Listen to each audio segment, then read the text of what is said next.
Sawadee Kap. Hello and welcome to Daily Wisdom, Walking the Path with the Buddha. Today is our Pali Canon and English study group where we study the words of the Buddha in this book series titled The Words of the Buddha, The Path to Enlightenment, Revealing the Hidden. We're in Volume 3, which is titled Foundations in the Teachings, and we're studying 10 chapters per week in this book. This week, we're in chapters 81 through 90, where students will be reading each individual chapter. I'll give some teachings on each individual chapter, and then we can discuss them and handle any questions that you guys have related to the specific chapters. If you're joining us for the first time, you can actually download these books for free by going to buddhadailywisdom.com. There's a link there for free books, and you can download them and you can join into the program where you can read 10 chapters per week and then progress with the group as you go. And the way that we start these sessions is we start with a meditation where you actually can prepare the mind with a brief little, maybe 10-15 minute meditation just to prepare it for study so that the mind can retain the teachings and then apply them in daily life. As we're reading the chapters in class today, I'll be displaying those on the screen so that if you don't have access to the book right now or you haven't read the book, you'll be able to read along with us and gain benefit out of the class through the reading, through the teaching of the actual chapter, and through any discussion that we have related to each chapter. So I'd like to welcome you to our class today and at the same time invite you to join us for meditation and join us for learning and studying the words of the Buddha through the Pali Canon in English. So go ahead and take a position, either seated, standing, or lying, and bring the body into your comfortable meditation position. If that's on the floor or in a chair, whatever's comfortable for you, everybody's going to sit a little bit different. It's not about everybody being in exactly the same position, but instead having the lower body comfortable with the hands and arms comfortably in the lap, and the upper body nice and erect. Next, close the eyes and start breathing in through the nose and out through the nose. Breathing in and out. Just going to give some light guidance here, just to help you get situated in meditation. Your breath isn't going to necessarily match with the guidance that I'm giving, but just remember to breathe in through the nose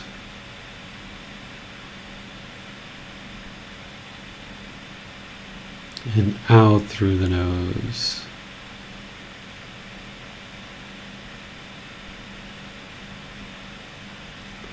Anytime the mind is off the breath, cut that off and let it go. Come back to the breath. The mind should be fixated on the breath as the focal point. And when the mind is not on the breath, cut it off and bring it back to the breath. Breathing in and out.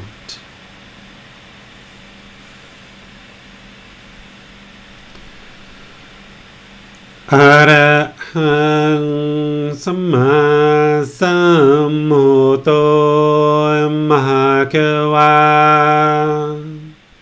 Bhutang Mahakavanang Apivateyami Savakato Mahakavata Tammo Dhammang Namasami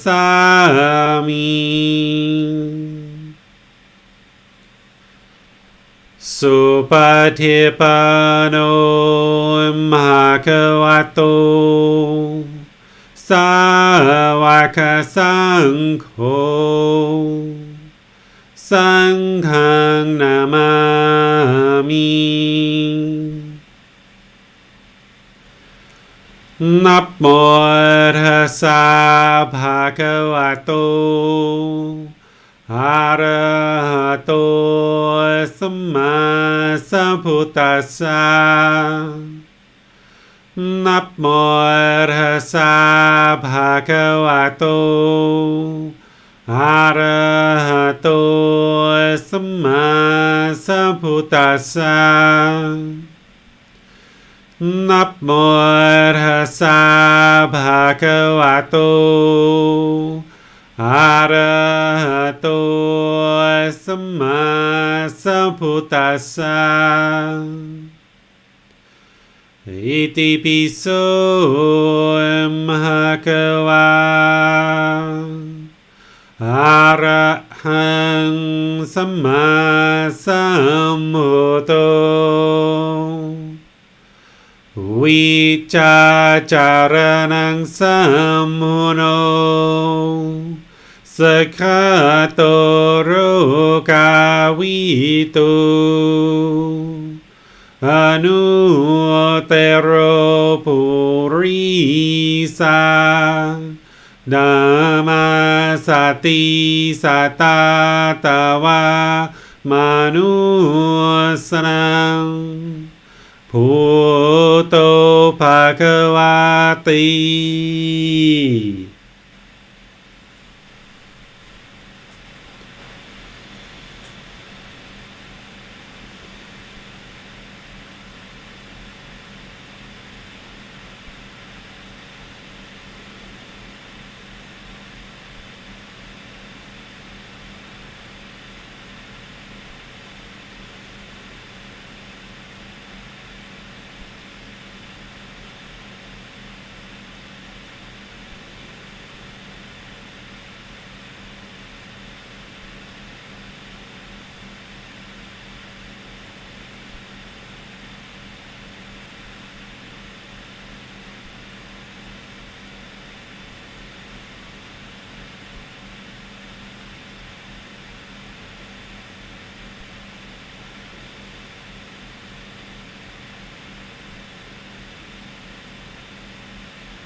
อะระหังสัมมาสัมพุทโธภะคะวาพุทธังมหากัมวันหังอภิวาเทมิสวากขาโตมหากัมวตาธัมโมธัมมังนามัสสามิสุปฏิปันโนมหะคะวะโตสาวกสังโฆสังฆังนามามิ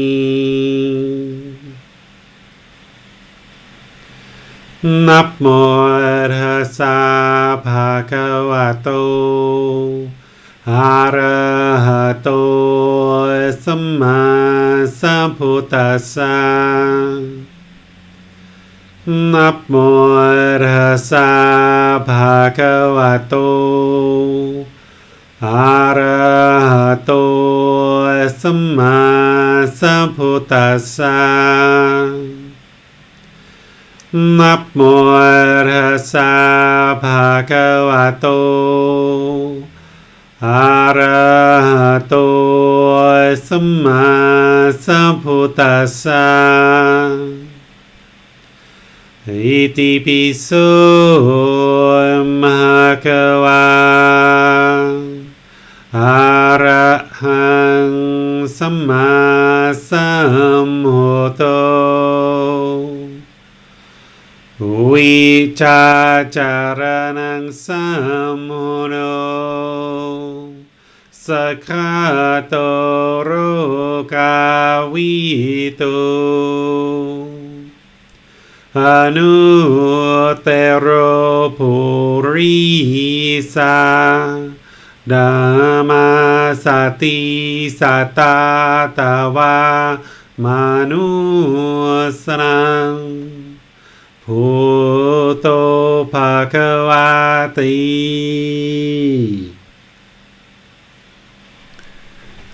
Okay, if you guys would like to make your way out of meditation, we'll go ahead and get started with today's class. We just do a brief meditation just to kind of prepare the mind a bit for class. If you're joining us on Facebook, YouTube, or in Zoom, you'll be able to ask questions as we go throughout today's class.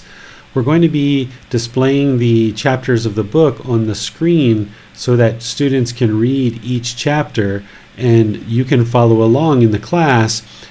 Whether you've read these chapters or you haven't, you'll be able to learn and glean information from the actual class today. So I'd like to go ahead and turn things over to the moderators who will just kind of guide the class in terms of who's reading, and then we'll progress from chapters 81 through 90 with a student reading. Then I'll share the teaching that I'd like to share on that particular chapter, and then we can open up to any discussion or questions you guys have. If you're going to ask a question, just put that into Facebook, YouTube, or Zoom in the comment section. Our moderators will see that and be sure your question gets asked during the class. If you're in Zoom, you can electronically raise your hand and ask any questions or follow-up questions directly. Sure. Let's go to Miranda for the first chapter. Okay. The simile of the tortoise. Monks, in the past, a tortoise was searching for food along the bank of the river one evening. On that same evening, a jackal was also searching for food along the bank of that same river. When the tortoise saw the jackal in the distance searching for food, it drew its limbs and neck inside its shell and passed the time keeping still and silent. The jackal had also seen the tortoise in the distance searching for food, so he approached and waited close by, thinking, when this tortoise extends one or another of its limbs or its neck, I will grab it right on the spot, pull it out, and eat it. But because the tortoise did not extend any of its limbs or its neck, the jackal, failing to gain access to it, lost interest and departed. So too, monks, Mara the evil one is constantly and continually waiting close by for you, thinking, perhaps I will gain access to him through the eye, or through the ear, or through the nose, or through the tongue, or through the body, or through the mind. Therefore, monks, residing guarding the doors of the 6 sense bases, having seen a form with the eye, having heard a sound with the ear, having smelt an odor with the nose, having tasted a flavor with the tongue, having touched a physical object with the body, having recognized a mental object with the mind, do not grasp its signs and features. Since, if you leave the eye sense base unguarded, the ear sense base unguarded, the nose sense base unguarded, the tongue sense base unguarded, the body sense base unguarded, the mind sense base unguarded, evil, unwholesome states of craving and displeasure might invade you. Practice the way of restraint. Guard the eye sense base, the ear sense base, the nose sense base, the tongue sense base, the body sense base, the mind sense base. Undertake the restraint of the eye sense base, the ear sense base, the nose sense base, the tongue sense base, the body sense base, and the mind sense base. When, monks, you reside guarding the doors of the 6 sense bases, Mara the evil one, failing to gain access to you, will lose interest in you and depart, just as the jackal departed from the tortoise. Drawing in the mind's thoughts as a tortoise draws its limbs into its shell, independent, not harassing others, fully extinguished, a monk would not blame anyone. All right, thank you, Miranda. So this particular simile is very popular. It's well known. What it's referencing is the 6 sense bases. The 6 sense bases are where the mind longs for central pleasures. This is connected to the fetter, the taint, or the pollution of mind described as central desire. This is the 4th fetter. And in order to move into the jhanas, a practitioner would need to distance themselves from sensual desires and kind of putting some space between the mind and sensual desires. A person in the jhanas will still have sensual desire, but the craving, desire, attachment through the sensual desire or through the sense bases will be somewhat diminished. And then that gradually needs to be worked on until you ultimately eliminate the 4th fetter, which is the sensual desire. And the Buddha is giving this simile here, connecting it not only to the 6 sense bases, but also Mara, the evil one. This is a being that is known for evilness, for being interested in causing harm and calamity in the world. And this being will essentially tempt others who are on this path or even who are off this path, looking to kind of cause destruction on the earth. And what the Buddha is sharing here is that if you restrain the sense bases, if you guard the sense bases, and ultimately you get into the jhanas, that's where Mara won't be able to entice you.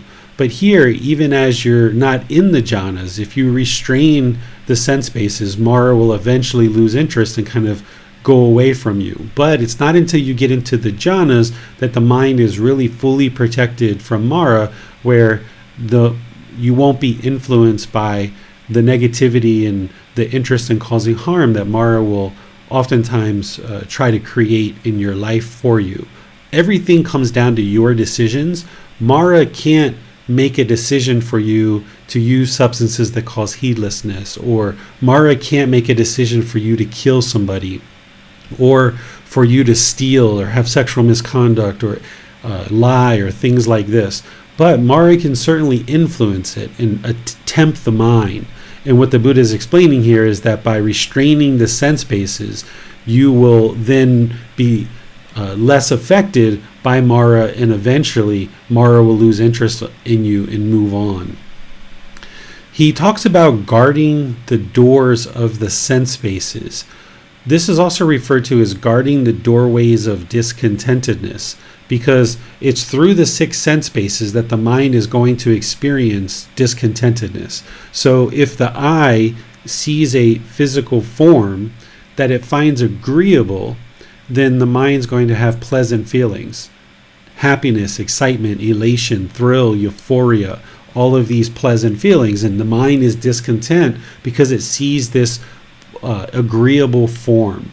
And then if the mind is experiencing those pleasant feelings, it's going to crave that, it's going to cling to it, it's going to try to hold on to it.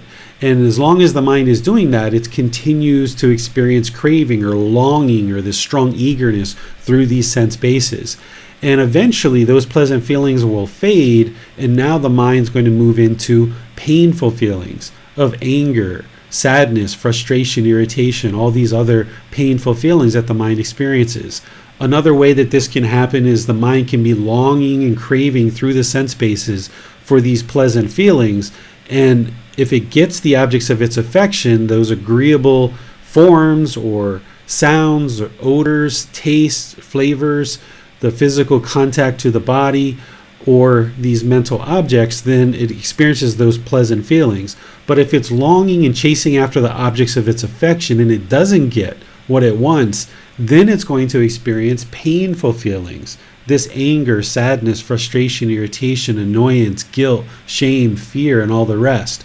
So what a practitioner should be doing, among other things, on this path to enlightenment is restraining the mind from longing and craving through these 6 sense bases, and then guarding the doors. So if you know certain aspects of the mind, let's just say you're very attracted to other human beings. You see a man that's very handsome, or you see a woman that you consider to be very beautiful or very sexy, and your eyes and the mind is drawn towards this through the eyes. Well, if you know that about the mind and how the mind functions, then with that awareness of mind, when you're going into situations where you know this occurs, then you can be guarding the doorway. So perhaps when you go to your local mall, or you go to a evening event where people are dressed somewhat provocatively, for example, then you know going into that situation, the mind's going to have a tendency to pull through the eyes for these handsome and beautiful beings. And what you need to do is you need to guard the doorways. And when you observe the mind wanting to pull in that direction, then you cut that off and let it go. This is the way you train the mind to no longer have that craving. So as the mind's pulling and longing, you yank it back and yank it back and yank it back over a long period of time with meditation and with everything else that we do, a part of this path, including this. The mind eventually gets to the point where it submits and it will no longer long through the sense bases.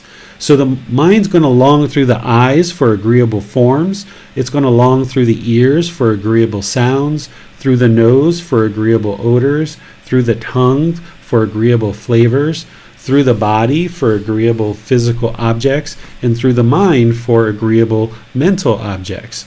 And when it gets those, the objects of its affection, it's going to have those pleasant feelings. When those fade, or if it doesn't get the pleasant feelings, it's going to experience those painful feelings. So allowing the mind to long and crave for these pleasant feelings is just inviting the painful feelings to come into the mind at some point. It's just a matter of time. So by restraining the mind and guarding the doorway, knowing what the mind is pulling towards in any of these 6 senses, then you can guard that. And then when you observe the mind wanting to pull in that direction, you yank it back, you cut it off and let it go. This is one of the things that breathing mindfulness meditation is helping the mind to learn to do and get trained to do, so that it can do this more easily and more readily in daily life. So let's see what questions you guys have on this particular chapter. Well, Nick has his hand raised. Let's go to him. Hello, teacher. I was wondering, you said Mara can't make decisions for you, right? But how does he influence you? Like, does he get into the mind, or does he put situations in front of you? I'm just curious to how that works, because I know I've been influenced in the past.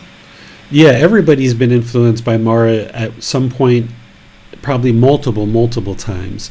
There's the ability for beings to communicate within different realms. So while we're in the human realm, and there's this heavenly realm, there's this afflicted spirits, there's this animal, and there's this hell realm. Just like when you come in contact with an animal, you can play with it, it can bark at you, you can talk to the animal, you're interacting with a being of another realm at that point.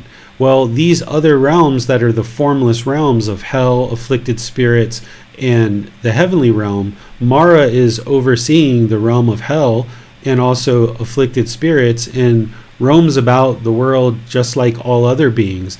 And these beings of all these other realms, hell, afflicted spirits, and heavenly realm, can communicate with us. And we can communicate with them too, but we just don't tend to talk about it, or people aren't necessarily aware of it.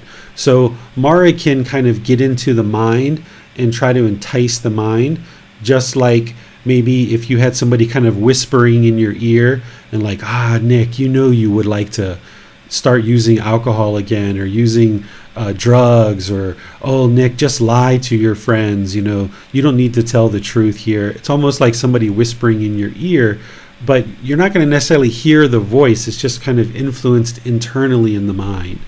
Another way it can happen is like what you experienced when you were traveling in Thailand and you were down in Phuket and you were walking back and forth on the street at different times to go get food and get different things. And there were different people that were kind of calling you over, wanting you to get involved in certain things. And after you went back and forth a few times, your mind was restrained and guarded. They stopped bothering you, right? So that wasn't Mara themselves, but Mara has already influenced those beings to be doing the things that they're doing. And now those beings in the humanly realm are influencing you, or trying to influence you. And this is essentially like Mara as well, because Mara has already influenced those beings, and now those human beings were trying to influence you and call you over. But just like the tortoise, by you not giving in, by you not indulging in that, eventually the jackal, which those people were the jackal, they lost interest in you. And then you walked back and forth, and they kind of knew not to bother you or not to try to entice you, because they lost interest in you, because they weren't getting what they wanted. So it can happen just on its own by communication from Mara, or it can happen through beings functioning that have already been influenced by Mara, but they're functioning based through their own pollution of mind. Thank you for the examples, teacher. Yes, you're welcome. Ali has a question. Let's go to her.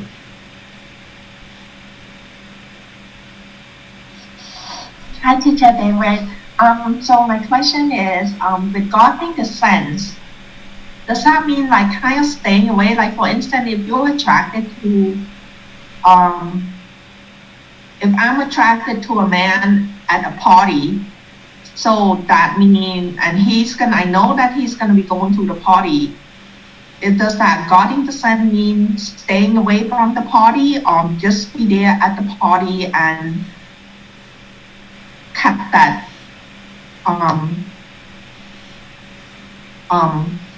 feeling out? It really comes down to your decisions, Ali. There's, I always say, 10 million right answers, right? The Buddha is not going to tell you exactly what to do in terms of, should you go to the party or should you not? It really comes down to your own independent practice. If you're at a point where you're trying to eliminate sensual desire, and that's something you're trying to eliminate 100%, which means if you're going to eliminate sensual desire, you're completely working to eliminate all craving through the sense bases, which includes sexual contact. So a person who chooses to move in that direction wouldn't actually have a sexual partner, for example. But if you're not there yet and you're still choosing to have a partner, then your decisions are going to be different. So it really comes down to, are you interested in having a partner, or are you eliminating this sensual desire and looking to eliminate any kind of interaction with a partner 100%. But either way, whether you choose to go to the party or not, it's your decision. If you chose not to go to the party, of course, that's going to be the most active way to cut off any kind of sensual desire that might arise from that situation, because the Buddha shared with us in other teachings that if we ever are aware of some activity that arises sensual desire in the mind, then we should cease that activity, that we should refrain from doing that activity if we observe that it's arising sensual desire, or really any kind of craving in the mind whatsoever. We should cease that activity and eliminate the craving from the mind. But if you're interested in having a partner, then maybe you do go to the party because you are attracted to this person, and maybe they're attracted to you. But still, what you would do as a wise practitioner in that situation is cut off any kind of craving or longing through the sense bases. So it's not that you necessarily have to eliminate a partner if you're going to still hold on to central desire. You can still have a partner and make your way to the first and second stage of enlightenment, and then at such a time that you're ready, choose to let go of central desire. But when you're in a relationship with a partner, you would like to get to the point where you're practicing true love, which is unconditional love, and you don't have this attachment to the individual. So if the relationship is just starting off and you're going to this party, it would be wise to ensure that you don't have this attachment, so that if this person maybe is talking to another woman, you're completely fine with that. Or if they're not showing attention to you, you're completely fine with that. Whereas if the mind is craving, desiring, attached to this individual, when you observe them talking to another man or another woman, you might be jealous or envious. Or if they didn't show you a certain amount of attention, then you're going to perhaps be angry or irritated or frustrated, annoyed. And this is due to the craving, desire, attachment you have to that individual and to the relationship. So if you observe that about the mind, yes, you can go, but you need to cut it off and let it go. Let go of the mental longing. You don't have to necessarily let go of the relationship. Relationships are wonderful and they're very meaningful in life. But what the mind needs to be trained to do is not to have this craving, desire, attachment, this longing through the sense bases for certain things to occur or not to occur. That's where we cause our own discontentedness. Thank you, teacher. You're welcome. Well, I'm seeing that you are capitalizing the name of Mara. Is this a kind of respect? Yeah, so what I tend to do when I write is I capitalize all titles, all names. All beings are the same, even though this being Mara we know is a harmful being, a evil being, a being that is only interested in causing harm and calamity in the world. It doesn't mean we need to judge Mara and look down on Mara and think of this being as any less of a being than anyone else. So I capitalize Mara just like I capitalize the perfectly enlightened one, just like I capitalize kings or prince or queen or princesses or village headmen or leaders, community leaders. I capitalize all of these titles because we should look at all beings as equal. Even beings such as Mara, that we know is very heavily polluted in the mind, but still we can have loving kindness and compassion for this being. We don't need to have hatred and anger towards this being. We just need to be aware that this being exists, know what they're up to, and be observant when these influences are coming from Mara, so that you can cut them off and let them go and not be negatively influenced to make unwholesome decisions. And as I mentioned, it's still your decisions. Mara isn't going to make a decision for you, isn't going to control the body, isn't going to control the mind, isn't going to force you to say anything. They're just going to be communicating with you, almost like whispering in your ear, attempting to influence you to do certain things. But it's your choices that are going to lead to whatever results. So we can have loving kindness and compassion for this being of Mara and just know that Mara is lacking wisdom, moral conduct, and mental discipline, but still have politeness, kindness, friendliness, and respectfulness for this other being. Thanks, teacher. Let's go to Nick for chapter 82. All right. The simile of a bowl of oil. Monks, suppose that on hearing the most beautiful girl of the land, the most beautiful girl of the land, a crowd of people would assemble. Now that most beautiful girl of the land would dance exquisitely and sing exquisitely. On hearing the most beautiful girl of the land is dancing, most beautiful girl of the land is singing. An even larger crowd of people would assemble. Then a man would come along, aspiring to live, not aspiring to die, aspiring for peacefulness, uninterested in discontentedness. Someone would say to him, "Good man, you must carry around this bowl of oil filled to the brim between the crowd and the most beautiful girl of the land. A man with a drawn sword will be following right behind you, and wherever you spill it, even a little of it, right there he will cut off your head." What do you think, monks? Would that man stop attending to that bowl of oil and out of negligence turn his attention outwards? No, venerable sir. I have made up this simile, monks, in order to convey a meaning. This here is the meaning. The bowl of oil filled to the brim. This is the designation for mindfulness directed to the body. Therefore, monks, you should train yourself thus. We will develop and cultivate mindfulness directed to the body. Make it our vehicle, make it our basis, stabilize it, exercise ourselves in it, and fully protect it. Thus, monks, should you train yourselves. All right. Thanks, Nick. So here, the Buddha's simile on the bowl of oil, which is another pretty famous, popular simile, he's illustrating how important mindfulness of the body is. What mindfulness of the body is being aware of the bodily sensations. This is the 4 foundations of mindfulness: bodily sensations, the feelings, the condition of the mind, and mental objects. And in order to attain enlightenment, a practitioner would need to understand these 4 foundations in detail and be able to practice in such a way that you have mindfulness, awareness of all 4 of these 4 foundations of mindfulness. Particularly, you're going to have to develop the mind to a point where you're aware of bodily sensations.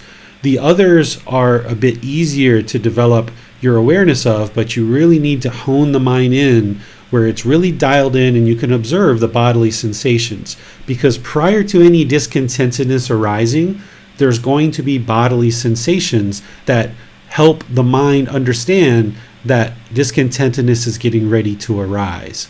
Whether it's pleasant feelings, painful feelings, or neither painful nor pleasant, when these feelings are getting ready to arise, there's going to be some bodily sensation associated with it. So using this simile, if the eye sees the beautiful girl, a physical form, the mind then becomes aware of it. This is what we call eye consciousness. There's been contact between the eye, the physical form, and now the mind's aware of it. There's been contact. Now, if this person is going to have pleasant feelings, with that awareness that the mind has, it's going to produce bodily sensations in the body. There might be some tingling, there might be some butterfly feelings. Everybody's going to be a little bit different. But if you become really aware of the bodily sensations that are occurring prior to pleasant feelings arising, then what you can do is you can cut it off and let it go. You can cut off the discontentedness, those arising pleasant feelings that are conditioned on seeing this beautiful girl. Or likewise, if the ear hears the crowd or hears the singing, it's the ear that hears the sound. Now the mind is aware of it. This is called ear consciousness. There's been contact with this sound, and now there's going to be some pleasant feeling, perhaps, that arises. And there's going to be bodily sensations that you observe prior to that happening. And if you can cut it off and let it go there, then the mind can remain steady. It can remain calm. It can remain unshakable. It can remain focused and concentrated. That's what the Buddha is talking about here. Because once those pleasant feelings come into the mind and now become feelings, because that's the second part. If we don't catch it at the bodily sensations, it's going to become feelings in the mind, and it's going to start polluting the mind. And now the mind can be shaken up by the feelings that come into the mind. And this is where that bowl of oil can be spilled, and boom, the person's head gets chopped off, right? Based on this story. So someone who's interested in attaining enlightenment and progressing to the point where the mind is utterly stable, steady, focused, and concentrated, you would be aware of any bodily sensations associated with pleasant feelings, painful feelings, or feelings that are neither painful nor pleasant, and cut those off and let them go at the bodily sensations. Again, with breathing mindfulness meditation, training the mind to let go of the thoughts and come back to the breath, this becomes easier and easier of cutting off and letting go. But you still need to develop the awareness of these bodily sensations that they're arising. And this is where the mind is ultimately going to eliminate craving, desire, attachment, and become more and more stable and steady. And eventually, when you cut these bodily sensations off quicker and quicker, easier and easier, eventually the craving, desire, attachment is eliminated from the mind, and then it no longer arises these bodily sensations, and it no longer gets to feelings or condition or mental objects either. But you have to be able to catch it at the bodily sensations, which will help to eliminate that craving, desire, attachment. And you do that for an extended period of time, and eventually you get to the point where you can see the same beautiful girl, or you can hear the same crowd, or you can hear the same singing, and you might sit there and observe it, but it doesn't arise these pleasant feelings, or it doesn't arise these painful feelings, or it doesn't arise neither painful nor pleasant, because the craving, desire, attachment has been extinguished. And this is where the mind becomes very steady and stable. And one of the things you can do with this visualization, the Buddha is really great about coming up with these similes that are somewhat extreme to help us remember them. The more extreme they are, the better the mind can remember them.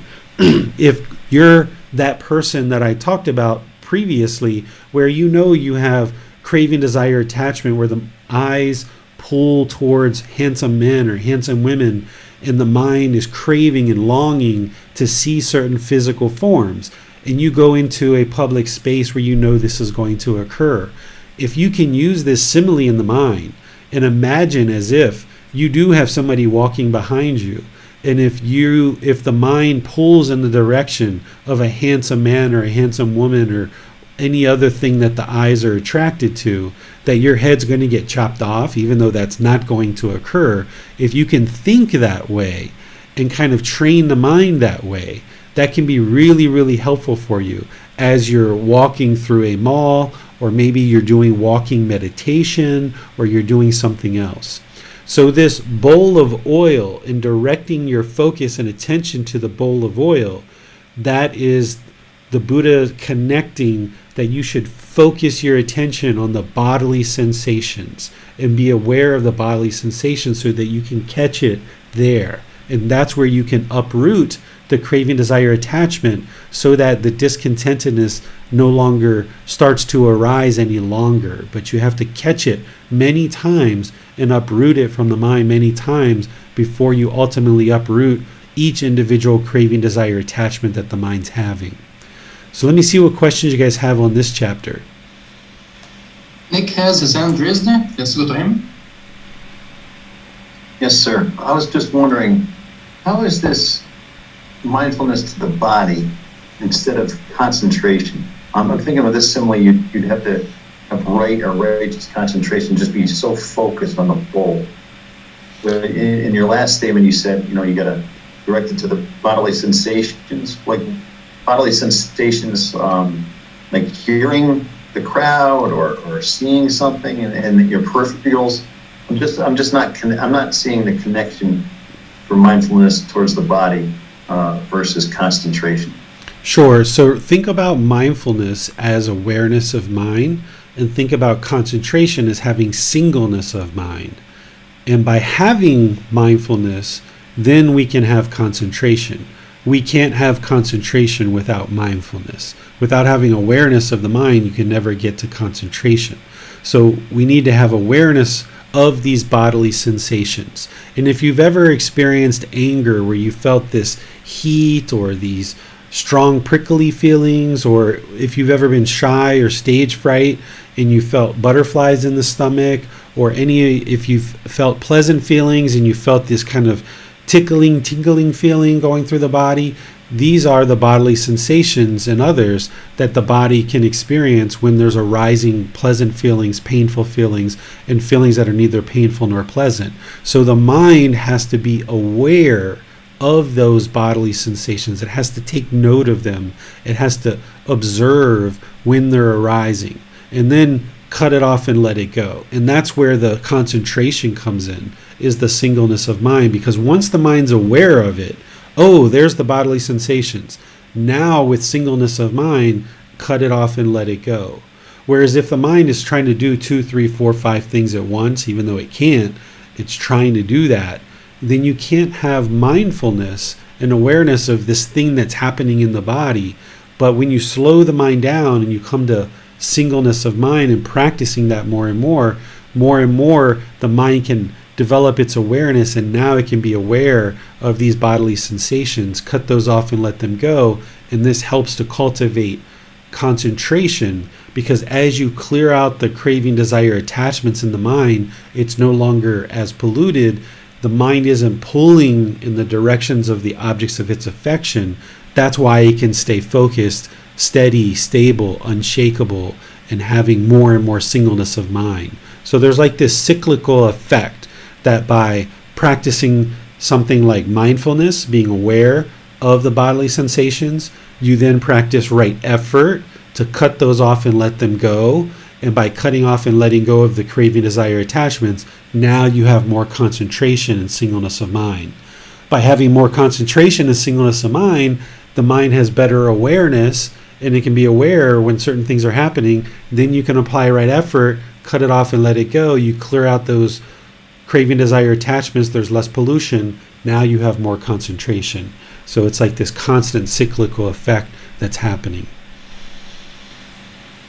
Okay, sir. I understand that. I'm following those examples. But in this scenario, I was just trying to figure out what would, be pulling bodily sensations pulling in the other direction. It's like, I guess you would be nervous, so you'd have something in the stomach. I mean, if someone's about to cut off his head, or you'd be scared. So I guess those could be the bodily sensations. No? There's going to be bodily sensations with any discontentedness whatsoever, but when he's talking about paying attention to the bowl, what he's saying is, pay attention to the body. That's the body, like be aware of the oil, that the oil's not going to spill out of the bowl. Same thing, be aware of the bodily sensations, that as you're walking or as you're going about your daily life, be aware and pay attention to any bodily sensations that are arising in the body. I see. Thank you, teacher. You're welcome. Well, no more question for this chapter, teacher. All right. So we're on chapter 83. Yes, the next volunteer is Alan. Okay, chapter 83, great good of mindfulness directed to the body. Monks, those who do not take part in mindfulness directed to the body do not take part in the deathless. Those who take part in mindfulness directed to the body take part in the deathless. Monks, those who are unattentive about mindfulness directed to the body are unattentive about the deathless. Those who are attentive about the mindfulness directed to the body are attentive about the deathless. All right, thank you, Alan. So here the Buddha is emphasizing how important becoming aware and having mindfulness of those bodily sensations are. He's once again emphasizing that, and he emphasizes it in many different parts of his teachings. So he's essentially saying, pay attention, have this attentiveness towards the bodily sensations. And this is a full-time job. This is from the moment the mind wakes up until the moment the mind goes to sleep. During all waking hours, mindfulness is always useful, as the Buddha explains. And I talk about mindfulness in the group learning program and in volume 1 of this book series is just awareness of mind. Even though in volume 1 I put in there about the 4 foundations of mindfulness, that really needs to be developed over time. But if you just think about mindfulness as general awareness of the mind, yes, in order to purify the mind, you need to have this general awareness of the mind. But more specifically, to really uproot and get to the real core problem and uproot that out of the mind, you need to have awareness of the four foundations of mindfulness. And that's what the Buddha is explaining here, is that those who have developed this awareness or this mindfulness of bodily sensations are working towards the attainment of enlightenment. When he says that he's talking about the attentive about the deathless, this deathless is enlightenment itself, because he talks about attaining enlightenment as attaining the deathless, or this state of deathless. And the reason why is prior to enlightenment, constantly being reborn over and over and over again. We're wandering, we're roaming, we've had multiple countless lives, we're hindered by our craving, anger, and ignorance, unknowing of true reality. We are fettered and have this pollution of mind of these 10 fetters, these 10 pollutions in the mind. And along with all this pollution out of the mind, and they attain enlightenment, they are now deathless.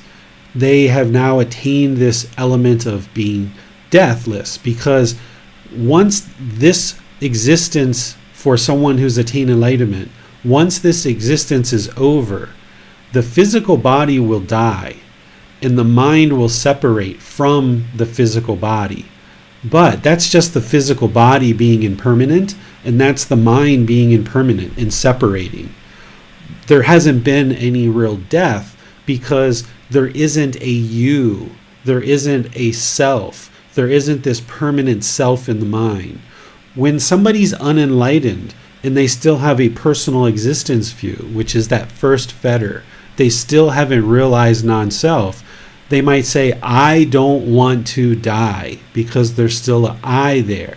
And they're holding on with craving, desire, attachment to all these things around them. But for someone who's attained enlightenment, they don't have this concept of an I or a me or a you. They just see it as the physical body and the mind existing together. And neither of those two things are me or I. So once somebody attains enlightenment, they have attained the deathless. They will no longer die ever again. And of course, they won't be born again, but they won't die. At the end of that life where they've attained enlightenment, the physical body will decay and it will fall away because it's impermanent. The mind will separate from the physical body, and that's impermanent as well. But the being no longer exists, but there hasn't been any death, because there is no I to actually die. There's no me to die. So that's what he's referring to here when he talks about the deathless. We call someone who's attained enlightenment as, okay, they're an arahant, they've attained enlightenment, or they've attained the deathless. But they're going to then spend the rest of their life in that peaceful, calm, serene, and content mind with joy. And when the physical body dies and the mind separates, this is called final enlightenment, or final nibbana. Because while the being is enlightened and they're still living like the Buddha did for 45 additional years, while the mind is peaceful, calm, serene, and content with joy, no longer experiencing any discontentedness whatsoever, you can still experience bodily pain. It's diminished. The mind doesn't react to it in the same way. It sees it as impermanent. The mind isn't shaken up by it. The mind is not in misery because of the physical pain. But you can still experience physical pain, and you need that, because if you're standing too close to a fire, then the mind needs to know, physical pain, move away from the fire. But the mind isn't going to get shaken up or discontent because of that. It's just going to feel the pain and then make decisions to wisely move away from the fire because it's too close to the fire. So even in the enlightened mental state, while it's peaceful, calm, serene, and content with joy, it will still experience minor physical pains and any kind of pains associated with challenges with the physical body. But the mind won't relate to this pain in the same way. We call the body dying and the mind separating, we call this final enlightenment or final nibbana, because at this point, when the mind and body separate, they're no longer attached to each other. They're no longer holding on to each other. And physical pain can no longer be experienced at that point. So they've transcended all painful feelings at that point. They've, during their lifetime, eliminated conditioned pleasant feelings, painful feelings, and feelings that are neither painful nor pleasant, experiencing peaceful, calm, serene, and content with joy for the rest of that life. But there's still some occasional physical pains that can be experienced. But at death, when the physical body dies, or when the physical body decays and the mind separates, at that point there's no physical pain whatsoever, because now the last attachment has been completely severed. And this is why we call it the final nibbana or final enlightenment. And this is why we call this the deathless, because this being who's enlightened can no longer experience death, because there's no you there. And in order to accomplish enlightenment, the Buddha is explaining here that you need to develop this mindfulness of bodily sensations, or mindfulness directed to the body, awareness of mind directed to the body, so that you can observe the bodily sensations, cut those off and let them go when you observe any discontentedness arising based on the six senses, and you observe these bodily sensations, cut those off, let them go, and this is how the mind ultimately eliminates all sensual desire and all the other craving, desire, attachments, all the fetters and everything else. So what questions do you guys have on this chapter? No questions this time, teacher. Okay, so we'll move on to the next chapter. Yes. Chapter 84. This is the one that you asked me to read, Basam. Yeah, please. So this is connecting loving kindness with the 5 factors of well-spoken speech. It's going to be talking about how even though we practice the 5 factors of well-spoken speech, other people aren't going to be. And it even talks about this physical pain and not allowing hatred and anger and ill will to come into the mind, even if somebody's doing torturous, harmful things to you. And the Buddha, once again, is going to talk in extremes, because if you can understand those extremes and how he's describing you should practice, then when somebody just is disrespectful, or they kind of look at you in a certain way, or they maybe are unkind, then you can deal with that a lot better if you understand this extreme that he's going to talk about in this teaching. So the title of the chapter 84 is Training a Mind Filled with Loving Kindness, without hostility or ill will. Monks, there are these 5 courses of speech that others may use when they address you. Their speech may be timely or untimely, true or untrue, gentle or harsh, connected with benefit or unbeneficial, spoken with a mind of loving kindness or with inner hate.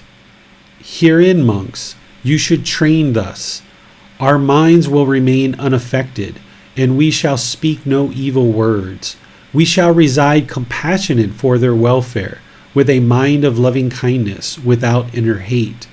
We shall reside enveloping that person with a mind filled with loving kindness, and starting with him, we shall reside enveloping the all-encompassing world with a mind filled with loving kindness, abundant, joyful, immeasurable, without hostility and without ill will. That is monks. So here, so far, the Buddha is explaining that no matter how somebody speaks to us, that we should not allow the mind to have any hatred or ill will or any kind of hostility whatsoever. That even that person who speaks to us in hateful ways or harsh ways or any of these other ways that someone is not practicing the teachings of 5 factors of well-spoken speech, starting with that person, the Buddha is saying that we should reside compassionate for their welfare, having loving kindness for that person and all of the world, and really encompassing the whole world with this immeasurable loving kindness, without hostility and without ill will. Monks, Suppose a man came with crimson, turmeric, indigo, or chamomile, and said, I shall draw pictures and make pictures appear on empty space. What do you think, monks? Could that man draw pictures and make pictures appear on empty space? No, venerable sir. Why is that? Because empty space is formless and invisible. He cannot possibly draw pictures there or make pictures appear there. Eventually, the man would reap only tiredness and disappointment. So too, monks, there are these 5 courses of speech that others may use when they address you. Herein, monks, you should train thus. Our minds will remain unaffected, and we shall speak no evil words. We shall reside compassionate for their welfare, with a mind of loving kindness, without inner hate. We shall reside enveloping them, with a mind filled with loving kindness. And starting with them, we shall reside enveloping the all-encompassing world, with a mind filled with loving kindness, abundant, joyful, immeasurable, without hostility and without ill will. That is how you should train, monks. So here, essentially what the Buddha is talking about with this little depiction of a person drawing pictures, he's talking about different colors, this crimson, turmeric, indigo, and I think it's pronounced carmine or something like that. He's saying that, if there's just this empty space, essentially there's no canvas, then somebody can't draw pictures in an empty space. So if somebody's being harsh and hostile and aggressive and having hate towards you, if you don't allow that to stick, if you just let it be, then there's no more arising from you of this hatred, this anger, this ill will, this argumentative speech, then there's no harm that can be established there because of this empty space. Whereas if you provide the canvas and you allow this person's hateful speech or harsh speech to stick to you, now there's going to be some output. There's going to be something that's produced. There's going to be this maybe aggression, this argument, this fight perhaps that ensues. But when this anger, this hostility, this unbeneficial speech comes to you, if you just let it go, we might say, let it roll off of the shoulder, or let it go in one ear and out the other. We have these different sayings like this. The Buddha is using this one about not allowing these colors to be drawn. Essentially, there's empty space there, that a person who comes with colors, even if they have the colors to paint, but there's no canvas there, then they can't paint. So if somebody comes with anger and hostility and aggression, but you don't allow any of that to stick, then there's no argument, there's no problem. Just walk away or let them spout off about whatever they're going to spout off about. Let it just roll off the shoulders, be unaffected by that individual. But at the same time, what the Buddha is saying here is cultivate this compassion for their welfare. Cultivate this mind of loving kindness, because while this person's being hateful, rather than go in and arise this hate in the mind, instead just have compassion for them. It's so unfortunate this person has not learned these teachings. Here this person is being hateful, vindictive, hostile, aggressive. Rather than you arising those same qualities and giving it back to them, instead just observe and have compassion and loving kindness for this person. And this can allow the mind to be at ease. So the Buddha is saying, starting with this person and all-encompassing world, arise this loving kindness and compassion. And according to this, the Buddha spoke additional similes using other analogies along these same lines to illustrate the same point. And then he goes on in this simile and he says, monks, even if criminals were to sever you savagely, limb by limb, with a two-handed saw, he who gave rise to a mind of hate towards them would not be practicing my teachings. So essentially, if criminals came and captured you, laid you out on a table, and with a saw sawed you limb by limb by limb, the Buddha is saying in this situation, don't arise hate. Instead, have this compassion and loving kindness, which is what he's going to talk about here. Here, monks, you should train thus. Our minds will remain unaffected. It's the same paragraph that we talked about earlier, where instead of having hatred for these people that are sawing you by limb, have this compassion and loving kindness where you understand that they just don't have the wisdom, moral conduct, and mental discipline, and you can have this compassion for them. It doesn't mean you sit there and let them saw you. If you can get away from the situation, get away from the situation. But if you're trapped, the Buddha is saying, don't allow hate and anger to arise in the mind. Monks, if you keep this advice on the simile of the saw constantly in mind, do you see any course of speech, insignificant or significant, that you could not endure? No, venerable sir. Therefore, monks, you should keep this advice on the simile of the saw constantly in mind. That will lead to your welfare and peacefulness for a long time.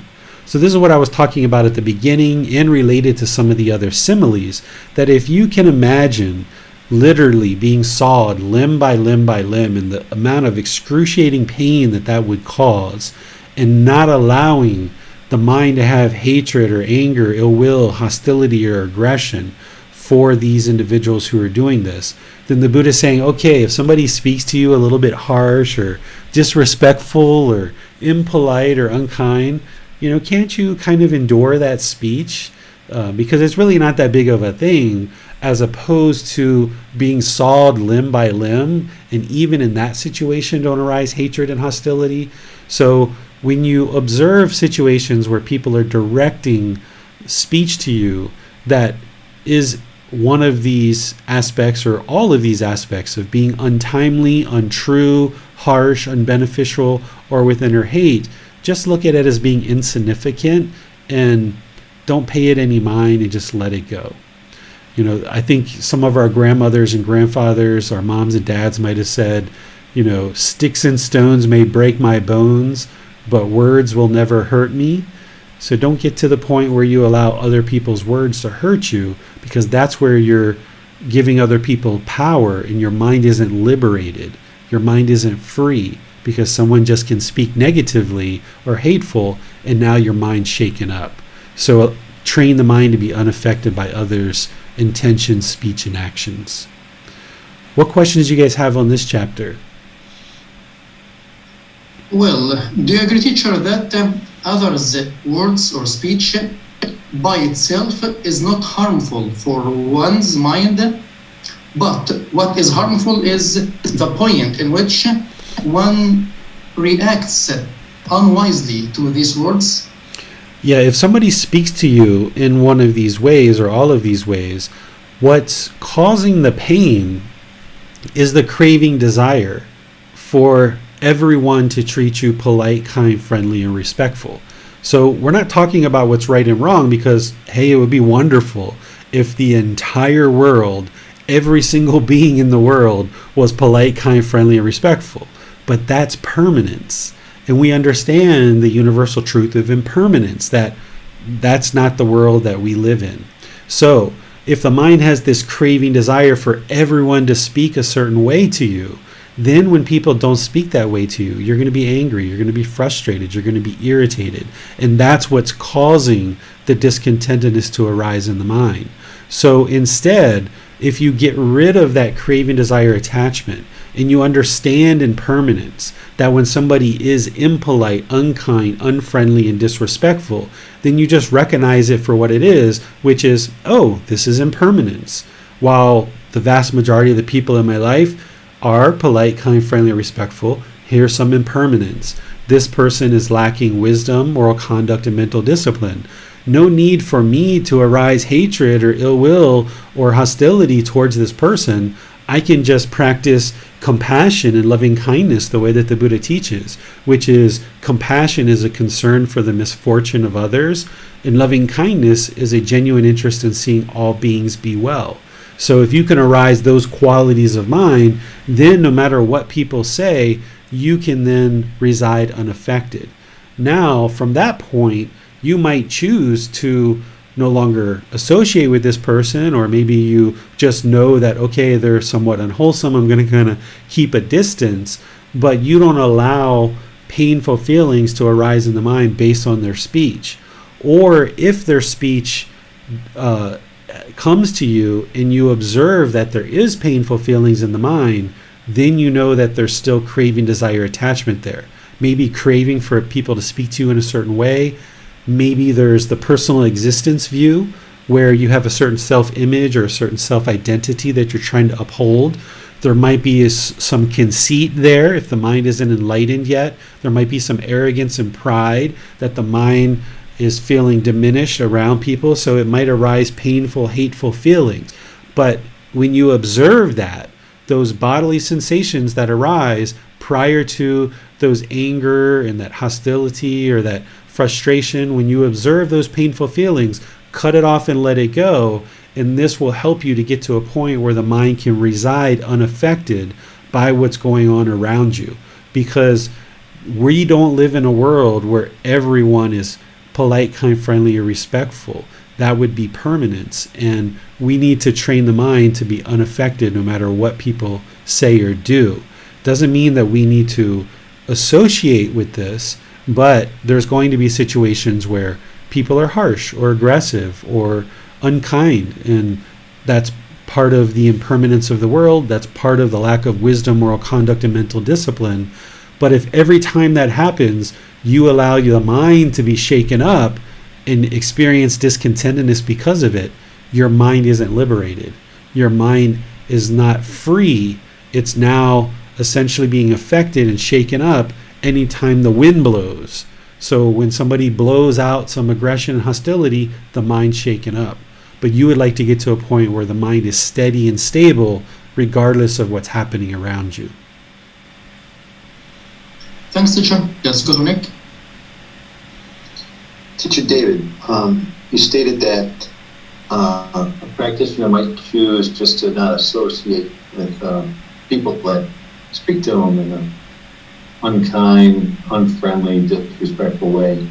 But what advice would you give to listeners that can't avoid certain people, like an ex-spouse that speaks harshly? Yeah, in those situations, you have to recognize that it's your karma. It's the result of your decisions with that ex-spouse. So if you have children and you have this ex-spouse that you need to interact with, you can't just eliminate the relationship, right? So for another 5 years, 10 years, 12 years, however old the kids are, you're going to be interacting with this person. So you need to get to the point where you train the mind to be unaffected, because you can't go around and push everybody out of your life that is going to be speaking harsh and aggressive with you. And if you're doing that with aversion, where you think they're the ones who are causing your painful feelings and you're pushing them out of your life thinking that's going to solve the problem, it actually doesn't solve the problem, because the mind still has craving, desire, attachment. It still has that personal existence view. It still has that conceit. And every single person who talks hostile, if you push them out of your life, then you're not actually solving the real problem, which is the craving, desire, attachment in the mind. So there's going to be situations like this where there are ex-spouses, or there maybe is a neighbor that maybe you choose to live in this house and there's this neighbor who's somewhat hostile. So you have to recognize that this relationship with the ex-spouse or somebody else, it is impermanent. It's just a matter of when it becomes impermanent, right? It's impermanent. It's not going to last permanently, but you might have 10 years or 12 years or 15 years that you're going to need to interact with this person. And the more that you train your mind to be unaffected by them, then that's going to be helpful, because the problem isn't that they're being aggressive. The problem isn't that they're being hostile. That's a problem for them. But the problem for you is that there's craving, desire, attachment for things to be a certain way. And when you focus on your problem in your own mind, then you can uproot that craving, desire, attachment and get to the point where even when this ex-spouse is aggressive or hostile or disrespectful, you can just smile and be unaffected by their speech. And this is where the mind is liberated from the person. It's liberated from this craving, desire, attachment. You're no longer carrying this burden around. So make sure that you understand what the real problem is. The problem isn't the ex-spouse. The problem is that the mind is craving for the ex-spouse to be a certain way. And there's personal existence view there, there's conceit there, there's craving for politeness, for kindness. When you let all that go and you can practice compassion and loving kindness for this ex-spouse and understand that you can have concern for their misfortune, you can have a genuine interest in seeing them be well, you're not going to change them. You're not going to be able to change them. But you can change your own mind. You can uproot the craving, desire, attachment that's causing those painful feelings, and then you can reside more peaceful in the situation. And by you improving the condition of your mind, you might observe that this gradually influences their mind, but it's going to take time, and you have to always understand that your goal isn't to change the other person. It's to change your own mind, because you're going to come in contact with people who are hostile, who have ill will, who aren't practicing these teachings well. And when you do, you need to get to the point where your mind doesn't expect others to be a certain way or want others to be a certain way. And when you can train as a comprehensive approach to training your mind to uproot the pollution, this is where the mind becomes liberated. If someone's polite to you, you can smile and talk to them completely calm and peaceful and respectful. If somebody's hostile and aggressive with you, you can talk kind and polite and respectful. But there is some skillful things that you can do with ex-spouses and with anybody who is hostile. If I was communicating with an ex-spouse and they were hostile with me, I would just stop communicating for a few days. Any time that they're hostile, I wouldn't communicate with them. I would only communicate with them when they're peaceful, when they're content, and when they're being respectful. If you get in the habit of when they're hostile and they're aggressive, you stay in the fight, you stay in the argument, and you're pushing it right back to them, trying to get them to see how wrong they are, then your craving, desire, attachment is motivating unskillful conduct. Whereas if somebody's hostile and aggressive with me on a text message or on a Facebook post or a private message, I just ignore it. I just don't give anything back. And then if 2, 3, 4, 5 days later, this ex-spouse approaches you again and now they're being peaceful, okay, talk to them. But never interact with them when they're hostile, when they're aggressive. That just trains them that you're going to stay in the fight and you're going to keep talking to them.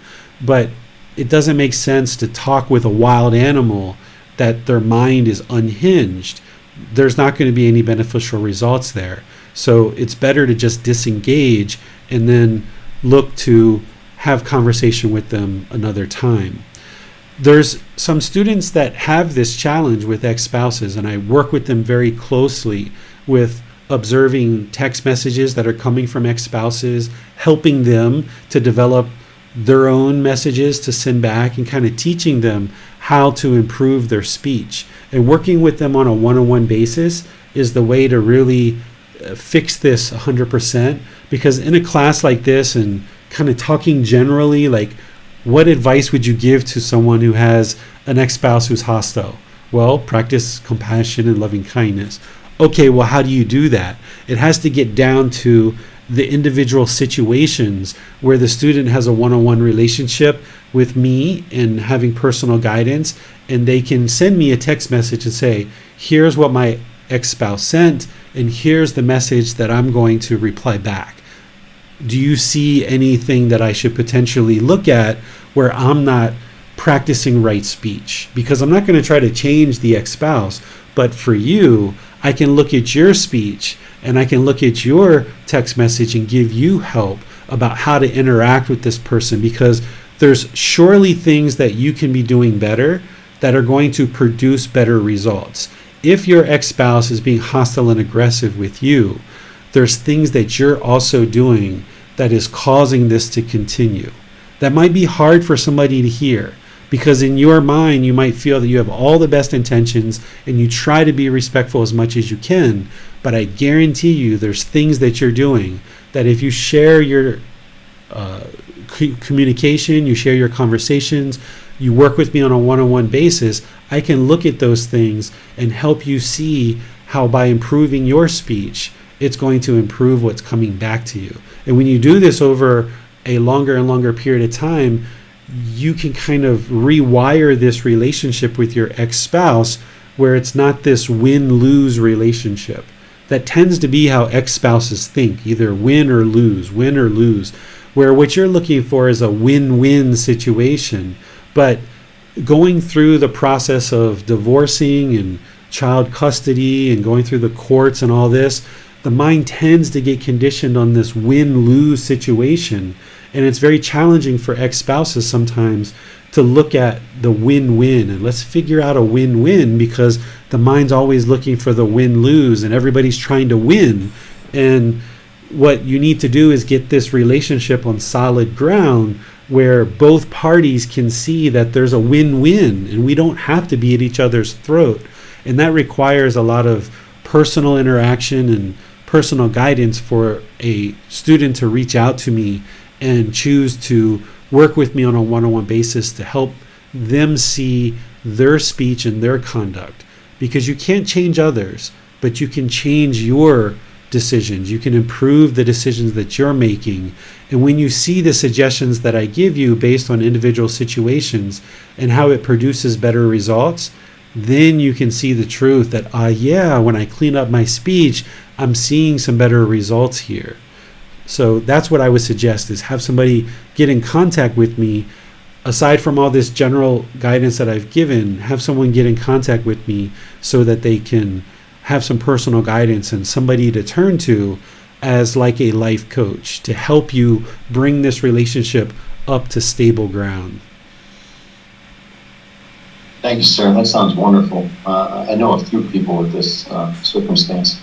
Yeah, it's very common in our society today, particularly in places where you live, Nick, in America. When divorces happen, it's lawyer, it's court, it's who's going to win, who's going to lose.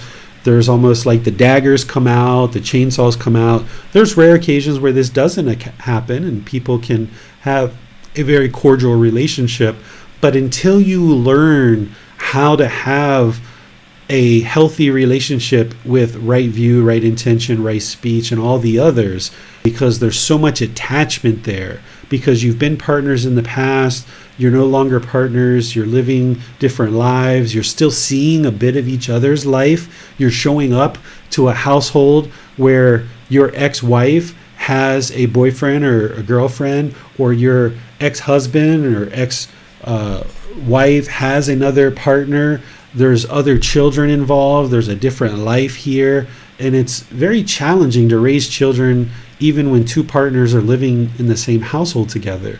And when you're living separately and you're having to participate in each other's life, and it continues based on the relationships that you've had in the past, this can be a real struggle for the mind because there's so many craving, desire, attachments here. The relationship ended from the first place because it wasn't working. There was craving, desire, attachments that crushed the relationship, and discontentedness was there. It wasn't working to begin with when we were living together as a couple, having children, and now there's this extra strain of living apart and having to raise children together, which is actually more challenging than living together. So if we couldn't figure it out when we were living together, then living apart and trying to figure this out is even more challenging. So that's why it takes a lot of one-on-one guidance and coaching, and a student would need to reach out to me to be able to work with me one-on-one to really be able to bring their practice up to a higher and higher level, to bring the relationships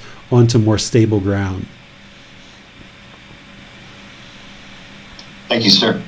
You're welcome. Well, no more question for now, teacher. All right, so let's move to the next chapter, which is 85. Yes, the next volunteer is Miranda. Benefits of developing various kinds of meditation. Rahula, develop meditation on loving kindness, for when you develop meditation on loving kindness, any ill will be abandoned. Rahula, develop meditation on compassion, for when you develop meditation on compassion, any cruelty will be abandoned. Rahula, develop meditation on sympathetic joy, for when you develop meditation on sympathetic joy, any jealousy will be abandoned. Rahula, develop meditation on equanimity, for when you develop meditation on equanimity, any aversion will be abandoned. Rahula, develop meditation on unattractiveness of the body, for when you develop meditation on unattractiveness of the body, any lust will be abandoned. Rahula, develop meditation on the perception of impermanence, for when you develop meditation on the perception of impermanence, the conceit I am will be abandoned. All right, thank you, Miranda. So here we've got the Buddha talking about the Brahma Viharas, these four healthy mental states of loving kindness, compassion, sympathetic joy, and equanimity, and talking about what those things remedy. So we cultivate this loving kindness and loving kindness meditation.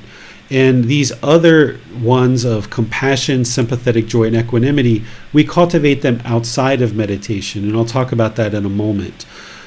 The unattractiveness of the body, that is cultivated in meditation as well. We can either use the 32-part body meditation, or we can use a meditation where we stare at pictures of corpses, or we actually go visit an actual corpse and meditate in the presence of a corpse. And somebody would do this in order to eliminate sensual desire and no longer being interested in having sexual contact, and training the mind to see the unattractiveness in the human body.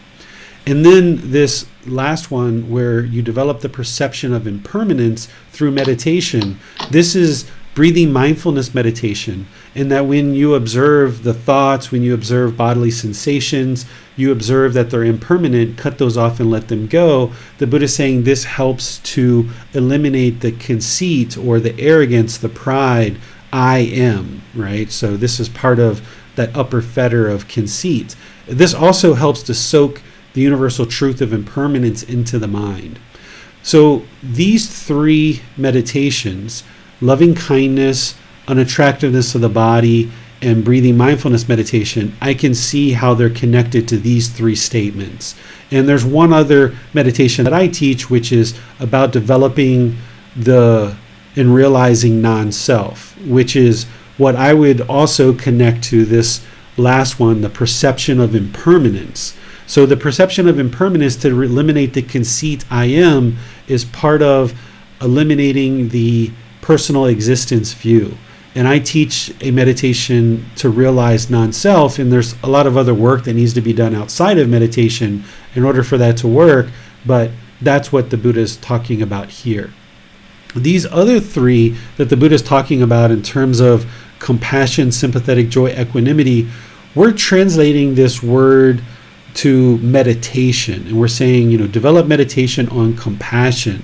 For when you develop meditation on compassion, any cruelty will be abandoned. And we say meditation, and I define meditation as a dedicated, active, purposeful training session where we're either eliminating unwholesome qualities from the mind or cultivating wholesome qualities in the mind. But I don't know of any meditations that the Buddha taught specifically for compassion, sympathetic joy, and equanimity.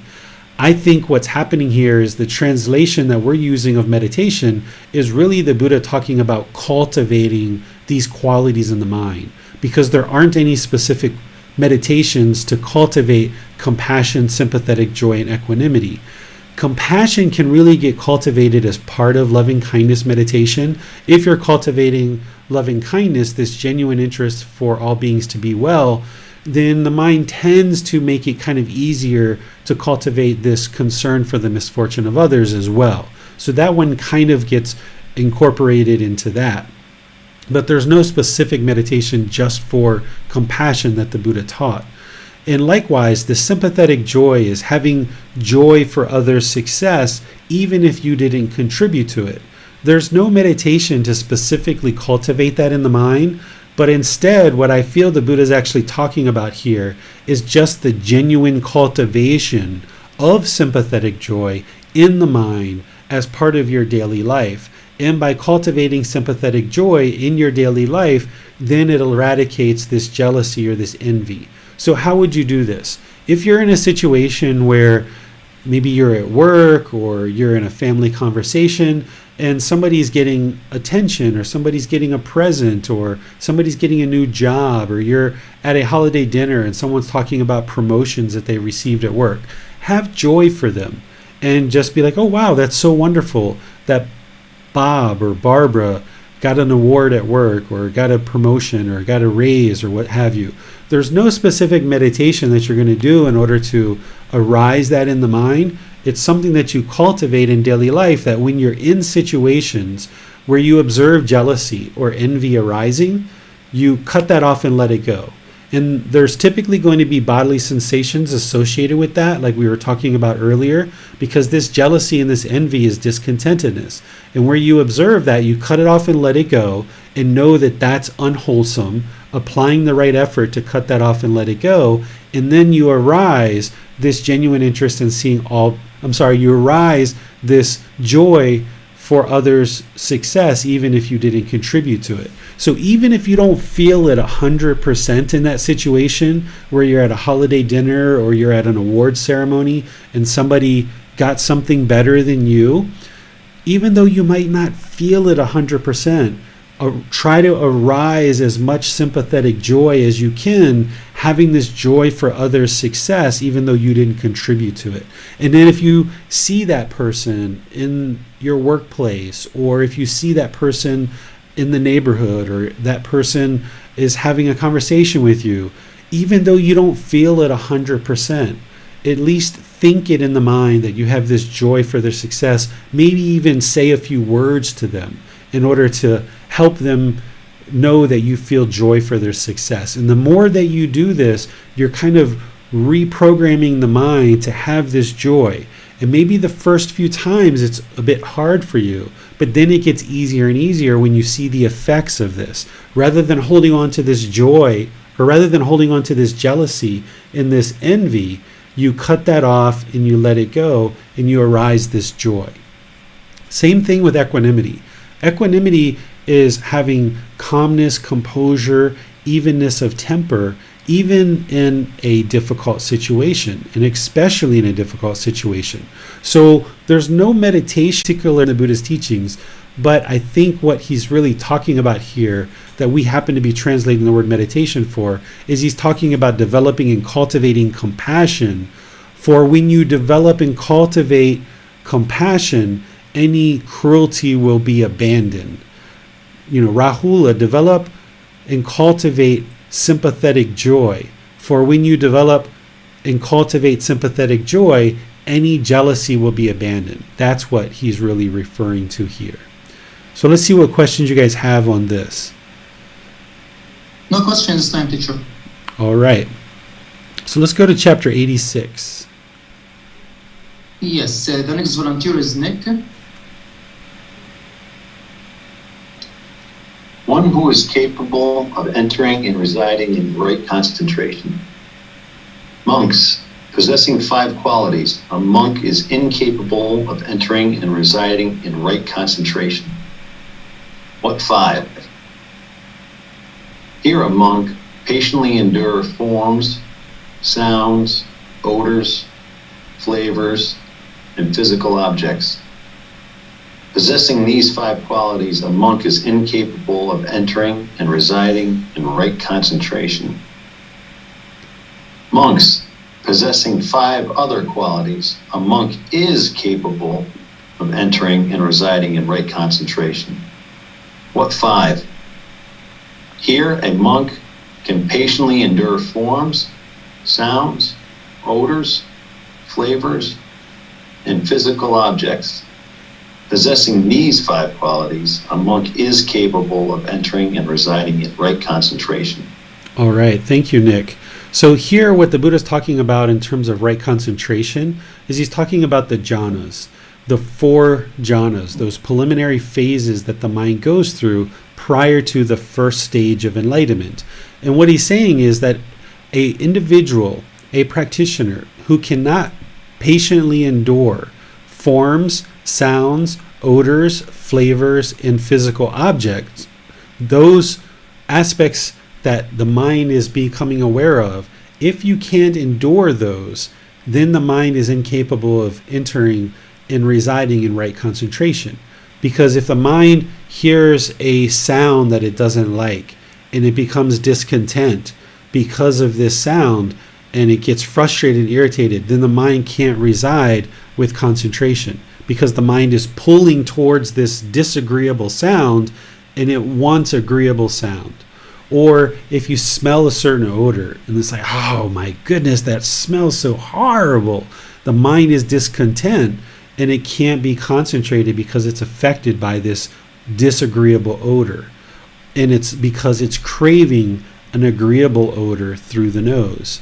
So what you would like to do in order to get into the jhana, among other things, is train the mind to distance itself from craving agreeable forms, sounds, odors, flavors, and physical objects. So in situations where you observe that the mind is having discontentedness as a result of these things, you need to be able to patiently endure them. It doesn't mean that you agree with them. It doesn't mean that you allow them to continue. It just means that you're able to maintain your concentration and your composure in situations like this. Let me give you an example. Say you're living in a house and some new neighbors move in across the street.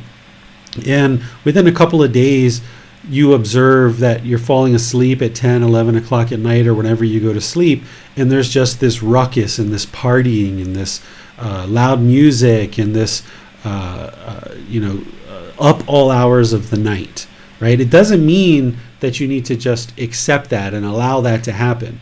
But while that is happening, and you're about to make some decisions of potentially how to resolve this, what the Buddha is saying is maintain your composure, maintain your calmness, so that if you're going to go over there and maybe talk to your neighbors the next day or a couple of days later, you're not angry, you're not hostile at them. Because if you go over there angry and hostile and argumentative with them, it's not going to solve the problem.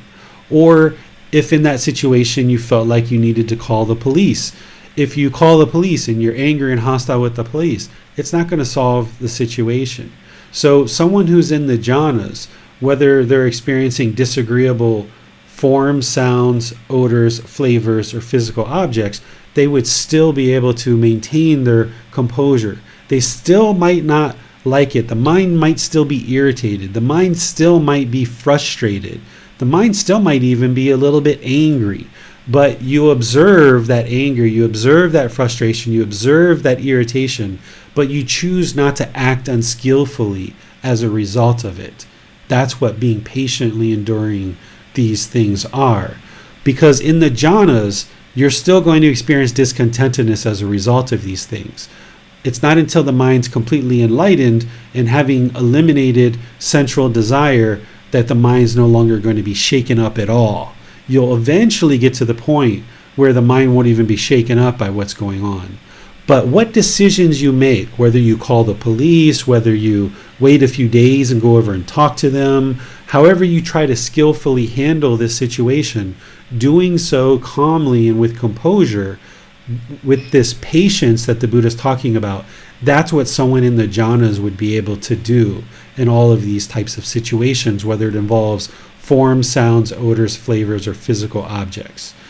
So let's see what questions you guys have here on this particular chapter. Not seeing any question for this one, teacher. All right. Chapter 87. Yes. Do concentration in the morning, in the middle of the day, and in the evening. Monks, possessing these factors, three factors, a shopkeeper is capable of acquiring wealth, not yet acquired, and of increasing wealth, already acquired. What three? Here, a shopkeeper diligently applies himself to his work in the morning, in the middle of the day, and in the evening. Possessing these three factors, a shopkeeper is capable of acquiring wealth, not yet acquired, and of increasing wealth, already acquired. So too, possessing these three factors, a monk is capable of achieving a wholesome state, not yet attained, and of increasing a wholesome state, already attained. What three? Here, a monk diligently applies himself to an object of concentration in the morning, in the middle of the day, and in the evening. Possessing these three factors, a monk is capable of achieving a wholesome state, not yet attained, and of increasing a wholesome state already attained. All right. So here, really simply, what the Buddha is basically doing is he's suggesting that you do meditation morning, midday. That's what he did, and that's what he's suggesting here for students. Of course, you may or may not be able to accomplish that depending on what your lifestyle is. You might not be able to accomplish that every day, maybe only on days off or on the weekend. But what I suggest for people is 2 to 3 times a day for 30 minutes or longer, you should be doing meditation. And that's going to help you to develop the mind and train the mind to get to right concentration. Without that level of commitment and dedication, you're not going to be able to progress to enlightenment. If you're meditating just once a day for 5 minutes, okay, that's where you're starting, and that's fine. And you're going to see some benefits with that, some marginal benefits. But if you're truly interested in getting to this enlightened mental state where it's peaceful, calm, serene, and content with joy permanently, you're going to need to get to 2 to 3 sessions per day for 30 minutes or more per session.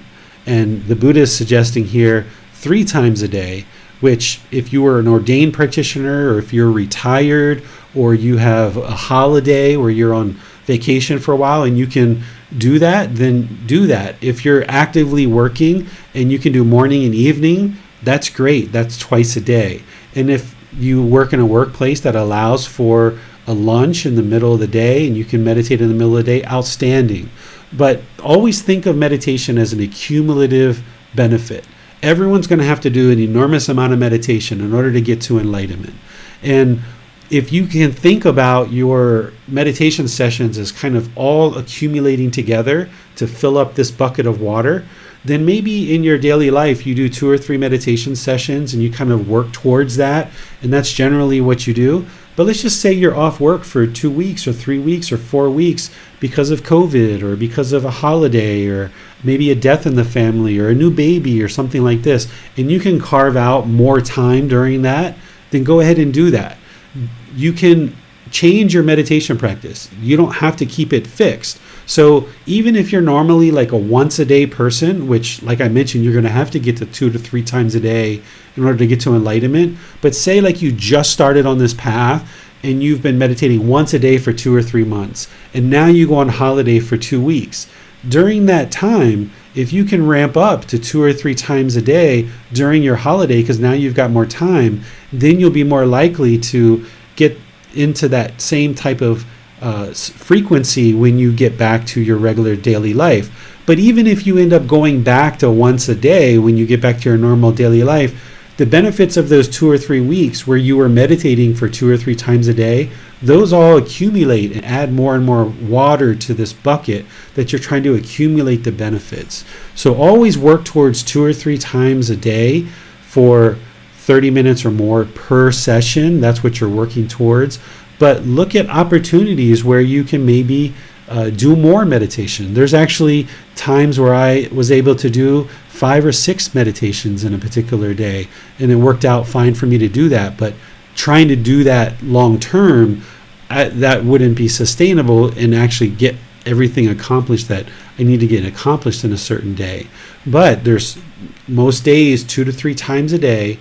There's an occasional time where I do once a day, but then there's some days where I might do 4 or 5 a day as well. And this all balances out and accumulates to benefits in your daily life to the condition of the mind. What questions do you guys have on this chapter? In some busy days, it's not easy to find time to meditate 3 times, especially meditation in the middle of the day. Is it okay to practice meditation while on public transportation? Sure. That's actually a wonderful time to meditate because there's different noises, there's different sounds, there might be some movement in the transportation, someone might come by and bump you. this is really good for training of the mind. You know, oftentimes we think about meditation as being in this completely serene, completely peaceful place where there's no noise and there's no disturbances. I think of that like a petri dish, and things can grow quite well in a petri dish. But also, when you put this mind into all this impermanence, like on public transportation, that's so ideal for the mind because it's got all this impermanence to deal with. It's got to not only deal with the thoughts, it's got to deal with the movement of the transportation, the sounds, the smells, the sights, all the different things that are happening. This can actually enhance the mind and really bring it up to a higher and higher level of concentration.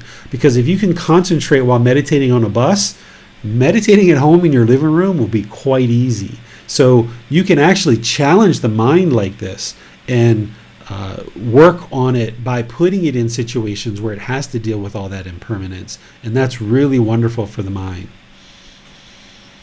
Thanks, teacher. No more question. All right, so chapter 88. Yes, the next volunteer is Miranda.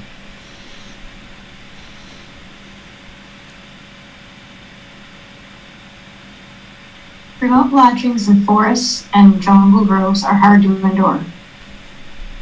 Venerable Sir, excuse me, I wish to retreat to remote lodgings in forests and jungle groves. Remote lodgings in forests and jungle groves are hard to endure in Pali. Solitude is hard to undertake and hard to delight in. When he is alone, the woods steal the mind of a monk who does not gain concentration. It can be predicted that one who says, I do not gain concentration yet, I will retreat to remote lodgings in forests and jungle groves, will either sink or float away. Suppose, Upali, there was a large lake, and a bull elephant 7 or 8 cubits in size would come along. You might think, let me enter this lake and playfully wash my ears and back. I will bathe and drink, come out, and set off wherever I want. He then enters the lake and playfully washes his ears and back. He bathes and drinks, comes out, and sets off wherever he wants. How so? Because his large body finds a footing in the depths. Then a hare or a cat comes along. It might think, how is a bull elephant different from myself? I'll enter this lake and playfully wash my ears and back. I will bathe and drink, come out, and set off wherever I want. Then, without reflecting, it hastily enters the deep lake. It can be predicted that it will either sink or float away. Why so? Because its small body does not find a footing in the depths. So too, it can be predicted that one who would say, I do not gain concentration, yet I will retreat to remote lodgings in forests and jungle groves, will either sink or float away. Come, you Pali, reside within the community. While you reside within the community, you will be at ease. Thank you, Miranda. So this is a student coming to the Buddha and saying, hey, I'm going to go out in the forest and do some training. And the Buddha's like, hold on a second, you might be interested to think about this and reflect on this a bit. I imagine this is kind of a newer student who is maybe kind of stepping up to a level of training that the Buddha thinks that is probably not appropriate for this student. And one of the roles of a teacher is to know the mind of their students and guide them. The teacher isn't going to make the decision for the student, but it's going to kind of give them guidance and encouragement based on what they know and what they understand. The Buddha spent a long time in the forest and in the jungle, so he knows what it takes to reside in the jungle and train the mind in the jungle. And the Buddha explains how it's really quite challenging to go do that. And he thinks that this student isn't really prepared for that. And he gives him this analogy of this elephant, that the elephant can go off and do this, but this hare and this cat isn't able to do the same thing. So there's a bunch of different lessons here. One of the lessons is, be sure to know if you're an elephant or you're a hare or you're a cat. If you've just started on this path and you commit to a 10, 15, 30-day meditation retreat where it's complete silence and 8 to 10 hours of meditation per day, that's probably not the best place for you because you're just starting out. Your mind isn't really ready for that level of training. So you will probably float away or you'll sink. You maybe give up on the practice because it wasn't something that the mind was prepared for. But someone who maybe has prepared their mind and who has done a lot of work, maybe that's something that is going to really test and challenge the mind, is something that you might decide to actually do. So be sure that you always observe your own mind.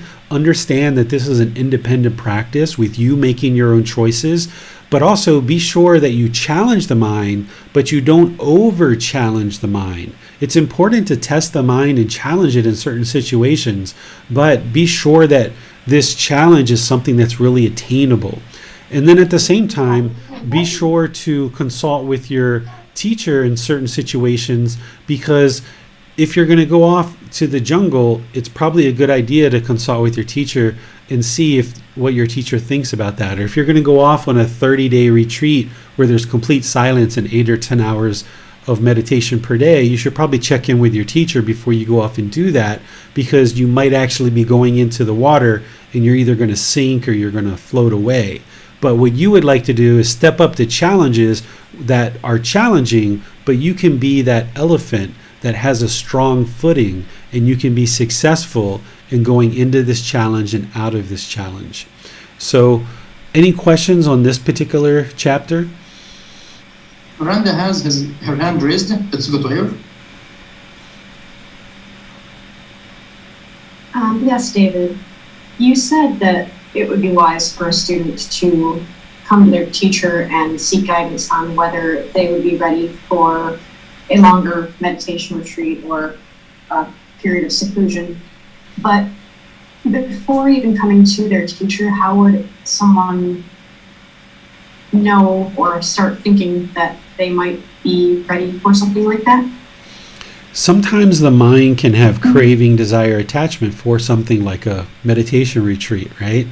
And this is where you understand that there's no such thing as a wholesome craving, desire, attachment. It doesn't mean that the retreat is unwholesome or something like that, but if the mind is longing with a strong eagerness, it might actually think that this meditation retreat is the next shiny object around the corner that's going to solve so many things for them, and they're just chasing after the objects of their affection. It's still the craving, desire, attachments.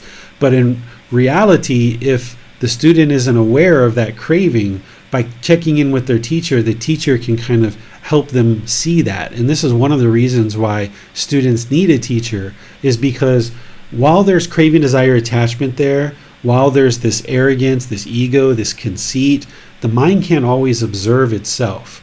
And having somebody who you have complete trust in and you have complete confidence in, and you know that that individual has only an interest in seeing you be well, being peaceful, and they're only interested in seeing beneficial things for you, when you come to that person and you ask them questions, they can share objectively information with you that can help you, and then you'll be more likely to see some of the things that they talk to you about or share with you that you might not have been able to see for yourself.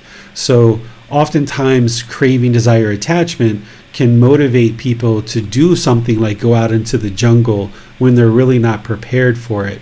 And then if they get out there in the jungle and perhaps they die, or perhaps their mind gets further diluted, or maybe they have all kinds of challenges and they give up, then it hasn't really been successful.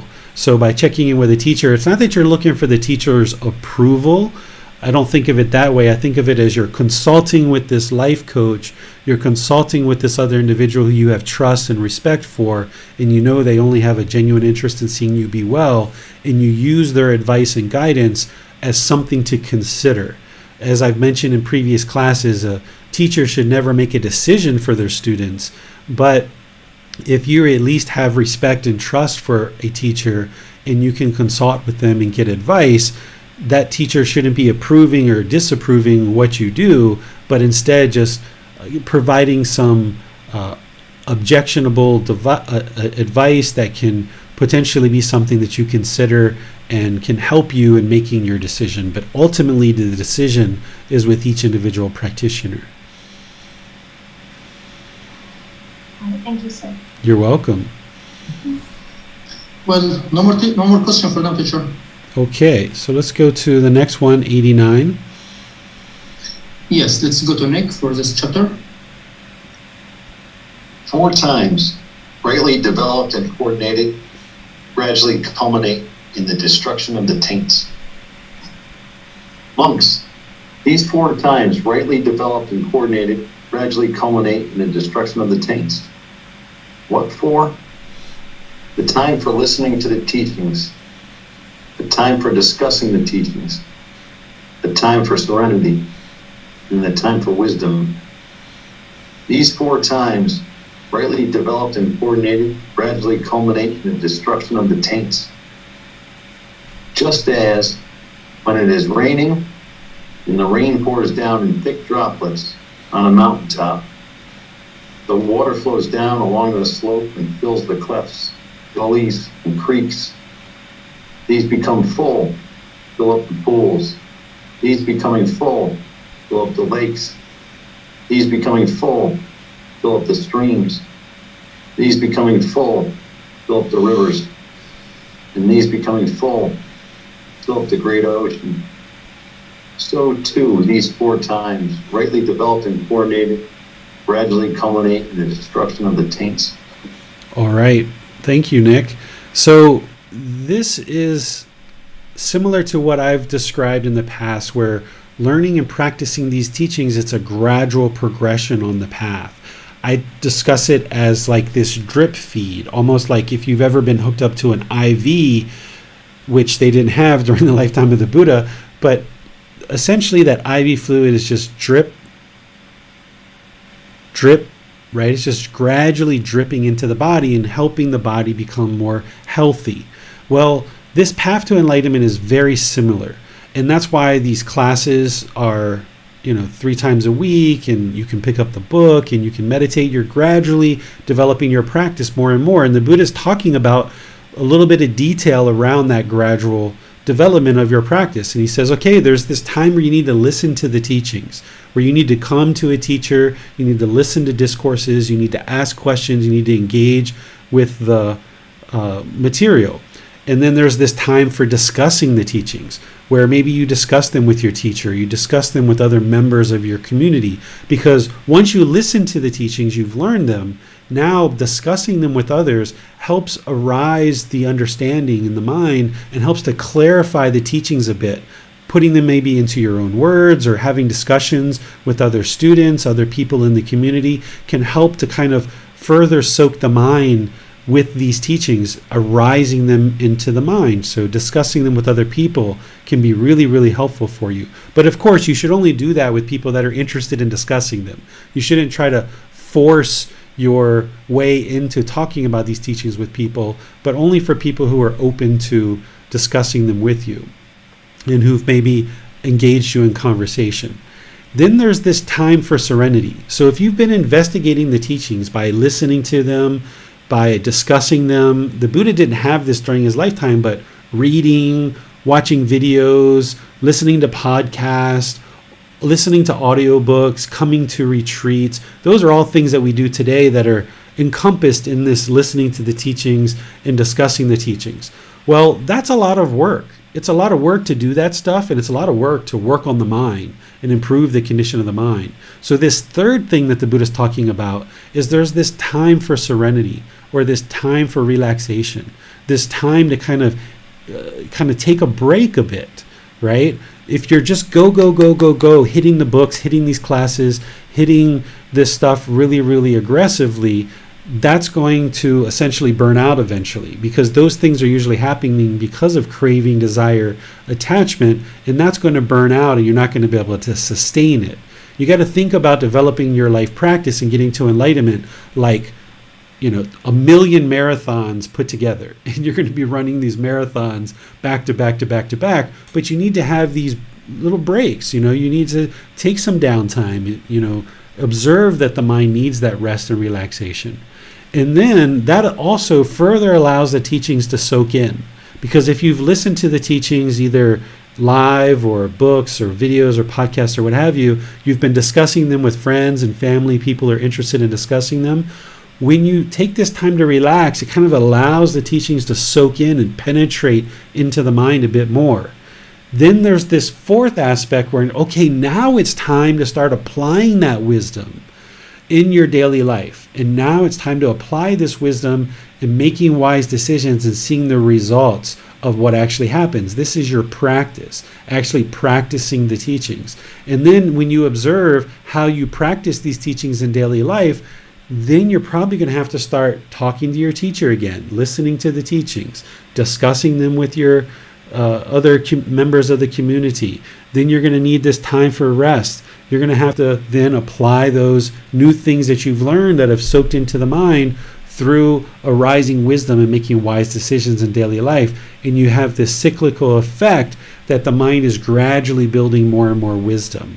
And by doing this gradually, it culminates in the destruction of the taints or the fetters, those 10 fetters, those pollutions of mind. And this is the gradual process of gradually building up your practice and working to eliminate the taints or eliminate those fetters, the things that are keeping the mind trapped in the unenlightened state. What questions do you guys have on this chapter? No questions, time, teacher. All right, so our last chapter for today's class is chapter 90. One should be mindful and clearly aware. Monks, a monk should be mindful and clearly aware. This is my instruction to you. And how is a monk mindful? Here, a monk resides reflecting on the body as body, dedicated, clearly aware, mindful, and having put away all craving and worry for the world. And likewise, with regard to feelings, mind, and mental objects. That is how a monk is mindful. And how is a monk clearly aware? Here, a monk, when going forward or backward, is aware of what he is doing. In looking forward or back, he is aware of what he is doing. In bending and stretching, he is aware of what he is doing. In carrying his inner and outer robe and bowl, he is aware of what he is doing. In eating, drinking, chewing, and tasting, he is aware of what he is doing. In passing excrement or urine, he is aware of what he is doing. In walking, standing, sitting, or lying down, in keeping awake, in speaking, or in staying silent, he is aware of what he is doing. That is how a monk is clearly aware. A monk should be mindful and clearly aware. This is my instruction to you. All right, thank you, Basam. So this is how I usually talk about the progression of getting to wisdom and wise decisions that are going to lead to wholesome results and wholesome outcomes. I talk about when the mind is calm, then you can practice mindfulness or awareness of mind. Then with that, you can have concentration or singleness of mind.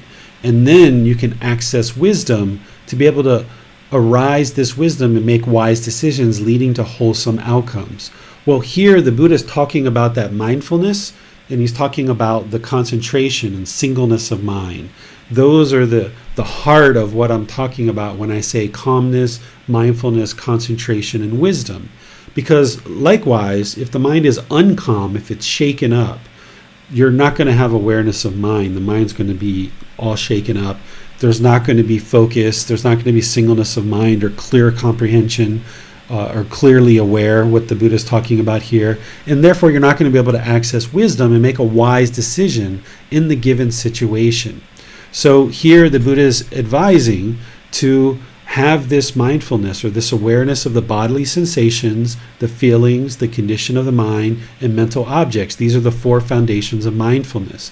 And then having awareness of those things, of course, you're going to be applying right effort where you see discontentedness, where you see bodily sensations. You're going to be cutting that stuff off and letting it go. And in doing so, it's going to arise concentration. But while you're practicing this mindfulness, you also need to be practicing this clearly aware, or this concentration, or this clearly comprehending, this singleness of mind. He's describing being aware when you're going forward, backwards, when you're looking forward or backwards, when you're bending or you're stretching, when you're carrying your inner robe or bowl, when you're eating, drinking, chewing, tasting, when you're having excrement or urine, urinating, when you're walking, standing, sitting, or lying, when you're awake, or you're speaking, or staying silent. He's giving you all these examples of things that you're doing, but he's saying do just one thing at a time, just having singleness of mind. So it's not just these things, right? Today we could say, when you're talking on the phone, just talk on the phone. When you're watching TV, just watch TV. When you're in a business meeting, focus on the presenter, the person who's talking. When you're in a conversation with your life partner, just focus on the conversation with your life partner. When you're talking with your kids, just talk with your kids. When you're talking with your children's teacher, just talk with your children's teacher. We could go through, a multitude of various tasks and activities that we do on a given day. When you're driving, just drive. Because if you're driving and then you're daydreaming and thinking about something else, that's when you're likely to get into the car accident. Or if you're walking down the street and you're listening to a podcast and you're all caught up in the podcast or the music, this is where you're likely to trip or twist your ankle, right? All of these things are happening because the mind doesn't have singleness of mind. It's not focusing and have this clear awareness. So by having this singleness of mind, it also feeds into mindfulness. And while I put this in order of calmness, mindfulness, concentration, and wisdom, all of these things play on each other, because by having more wisdom, you can train the mind to be more calm. By being more calm, you can have more mindfulness. By having more mindfulness, you have more concentration. But by having more concentration, you can have more mindfulness. And by having more mindfulness, you know when the mind is uncalm, so therefore you can maintain your calmness. So these things, they go back and forth in both directions. And the Buddha is just making it clear here that yes, practice mindfulness, be aware of the bodily sensations, feelings, the condition of the mind, and mental objects. And practice singleness of mind, where you're just focused on one thing at a time, because that's going to produce the best results in your life. What questions do you guys have on this chapter? Not seeing any questions this time, teacher. All right, so that's our last chapter for today. In our next class, we're going to be in chapters 91 through 100. And if you're joining this class for the first time, you can download this book from buddhadailywisdom.com, and you can read chapters 91 through 100 over this coming week. And then when we get together on Saturday, you'll be able to ask questions that maybe came up during your reading. Because there's the Buddha's words, then there's a reference that you can go back and look at the original source if you like, because he's usually talking about something before and after these different chapters. And then there's an explanation from me helping to explain the chapter to you. So if you read all of that during your week, when you come to class, then you might have questions and clarifications, or you might have questions about how to apply a certain teaching to your life. And that's what this class is for. A lot of students will take the group learning program on Sunday and Wednesdays first, and then kind of ease into this program. But there are some students who actually do both at the same time. They will do the group learning program on Sunday and Wednesdays, and this one as well. So depending on the amount of time that you have, you can actually learn through all of these classes, because I'm teaching classes on Sunday, Wednesday, and Saturday.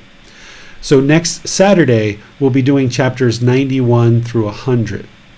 Tomorrow in the group learning program, we're in Volume 1, Chapter 6, where we're going to be studying the middle way. This is in the book Developing a Life Practice, The Path That Leads to Enlightenment. In Chapter 6, I'm going to share this very simple teaching with you, and then we're going to discuss it and have a talk about it. It tends to be a fairly short talk because it's a very simple teaching, but some of the most simple teachings can actually have the most profound effect to your practice. So when you learn about the middle way and you learn how to apply that to the Eightfold Path and all other parts of your life, you'll see that it really has a profound effect for you. And then on Wednesday, we're going to be in the second class of our 4-part series. We're doing a 4-part series on Buddhist chanting, and we're in the second class of that we'll have on Wednesday. So I'll see you in either Sunday, Wednesday, or Saturday, perhaps all 3 of those days. And in the meantime, have a very lovely rest of your day. Sawadee krap.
Thank you again for watching.